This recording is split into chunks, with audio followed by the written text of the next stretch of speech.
ভোরবেলা যখন পুরো শহরটা এখনও ঘুমিয়ে, ঠিক তখনই শুরু করলাম আমাদের আজকের ভ্রমণ। গন্তব্য সবুজে ঘেরা চা বাগানের শহর আর প্রকৃতির কোলে হারিয়ে যাওয়ার এক জায়গা, শ্রীমঙ্গল। আজ 4ই জুলাই ভোর 6টা 15। ঢাকার ব্যস্ত রাস্তায় শুরু হলো আমাদের 2 দিনের শ্রীমঙ্গল ভ্রমণ। 3 দিনের ছুটি, তাই ট্রেন বা এসি বাসের কোনো টিকিটই পাইনি। বাধ্য হয়ে শেষ পর্যন্ত ধরলাম নন এসি এনা বাস, তাও আবার শুরুর শেষ সিটে বসে। কষ্টের শুরু এখান থেকেই। জার্নিটা ছিল ভয়ানক, হেক্টিক, ভীষণ বোরিং। বিশাল জ্যাম, গরম আর 10 ঘন্টার ক্লান্তিকর যাত্রা। আমরা শ্রীমঙ্গলে পৌঁছাই বিকেল 5টায়।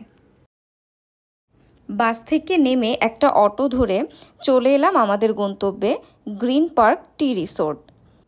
3 দিনের ছুটি পেয়ে লোকজন যেভাবে যে হারে ঘুরে বেড়াচ্ছে, আমরা অনেক কষ্টে এই রিসোর্টটাই ম্যানেজ করতে পারি লাস্ট আওয়ারে। ইভেন আমরা কোনো ট্রেনের টিকিট পাইনি, আমরা কোনো এসি বাসের টিকিট পাইনি এবং নন এসিতে লাস্ট সিটে চড়ে আসতে হয়েছে।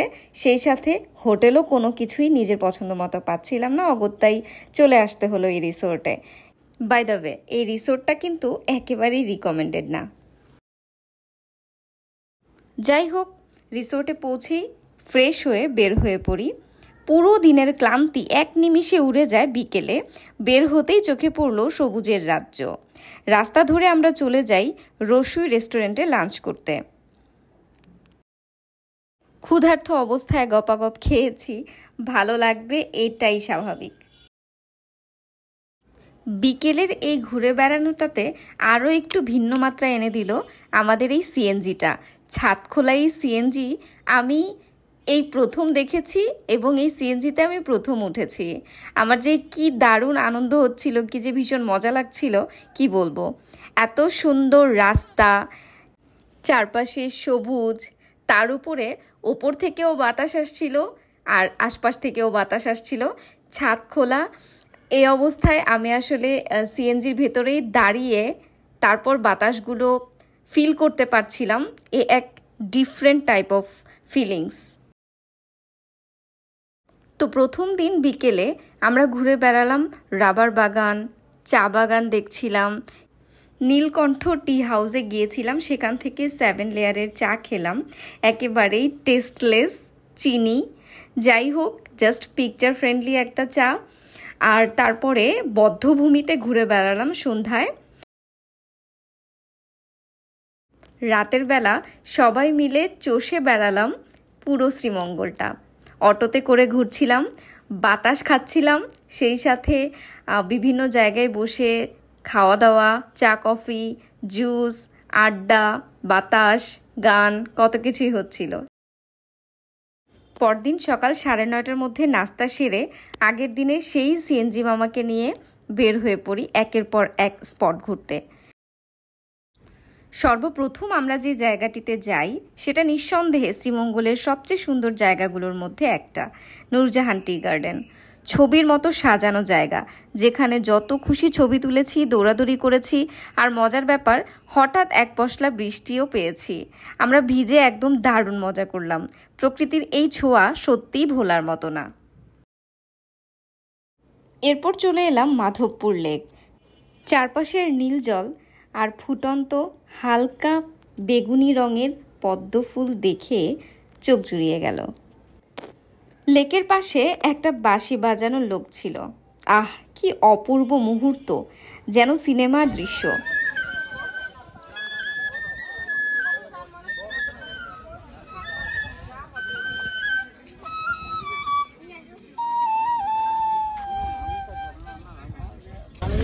ম্যাডাম বাসি বিক্রি করি, বাসি বাজাই, মার্কান্দ দেই, যা যা করে প্রতিদিন নিয়ম, তাই নিয়ে সংসার করি ম্যাডাম।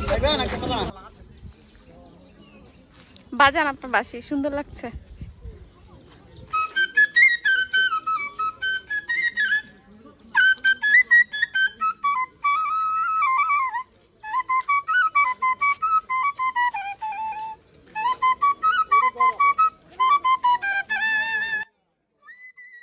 মাধবপুর লেকে গিয়েই আমরা শ্রীমঙ্গলের বিখ্যাত আনারস আর ডাবের পানি খেয়ে তৃষ্ণা নিবারণ করে ইচ্ছে মতো ছবি তুললাম, ভিডিও ফুটেজ নিলাম, আর এক রাস মুগ্ধতা নিয়ে ধীরে ধীরে আমাদের পরের গন্তব্যের দিকে, পরের স্পটের দিকে যাত্রা শুরু করলাম। দুপুরের দিকে প্রচণ্ড গরম আর ক্লান্তিতে অবস্থা খারাপ, তারপরেও গেলাম গলফ ক্লাবের কাশ্মীর ভিউ দেখতে, কিন্তু রাস্তা অনেক দূরের, তার উপরে কাঠফাটা রোদ। আমরা তেমন ছবি বা ভিডিও নেইনি, গাছের ছায়ায় কিছুক্ষণ বিশ্রাম নিয়ে আবার রওনা হলাম। এই স্পটটা যাওয়া একটু কষ্টকর হলেও পরিবেশ সুন্দর, তবে দুপুরে গেলে কষ্ট হবে। বিকেলের দিকে তাপ কমতে শুরু করলো, আমরাও আবার একটু ফুরফুরে হলাম। লাউয়াছড়া এসে যেন আবার এনার্জি ফিরে পেলাম। ঘুরতে ঘুরতে এখানে হঠাৎ দেখতে পেলাম একটা ট্রেন যাচ্ছে।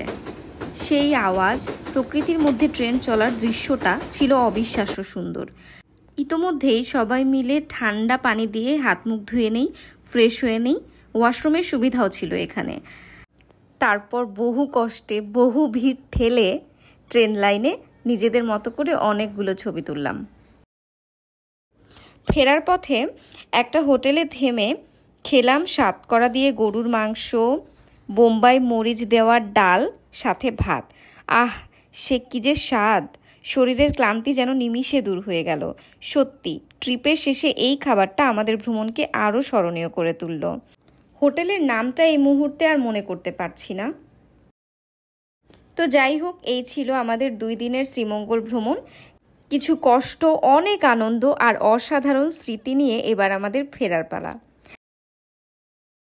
তো চলো তোমাদের জানাই আমাদের এই 2 দিনের ট্রিপের মোট খরচ। যাওয়ার পথে নন এসি এনা বাস পার পারসন 570 টাকা, আর ফিরতি পথে এনা এসি বাস 700 টাকা। রিসোর্ট নন এসি রুমে 2500 টাকা ভাড়া ছিল, পার পারসন পড়ছে 1250 টাকা। 2 দিনের খাবার একজনের মোটামুটি 1000 টাকার মধ্যে হয়ে যাবে। সিএনজিতে সারাদিন ঘোরা বাবদ পার পারসনের পড়েছে 550 টাকা। আগের দিনের সিএনজি ভাড়া পার পারসন মোটামুটি 250 থেকে 300 টাকা মধ্যে পড়েছে, তাহলে টোটাল দাঁড়াচ্ছে 4320 টাকা, মানে মোটামুটি 4500 টাকার মধ্যে একজনের 2 দিনের শ্রীমঙ্গল ট্রিপ খুব সুন্দর করেই হয়ে যাবে। ভিডিও ভালো লাগলে অবশ্যই লাইক, কমেন্ট আর সাবস্ক্রাইব করো। আমার ফেসবুক পেজে একটা ফলো দিতে ভুলবে না কিন্তু। তো আজকের মতো বিদায় নিচ্ছি, দেখা হবে পরবর্তী কোনো ভিডিওতে। টাটা।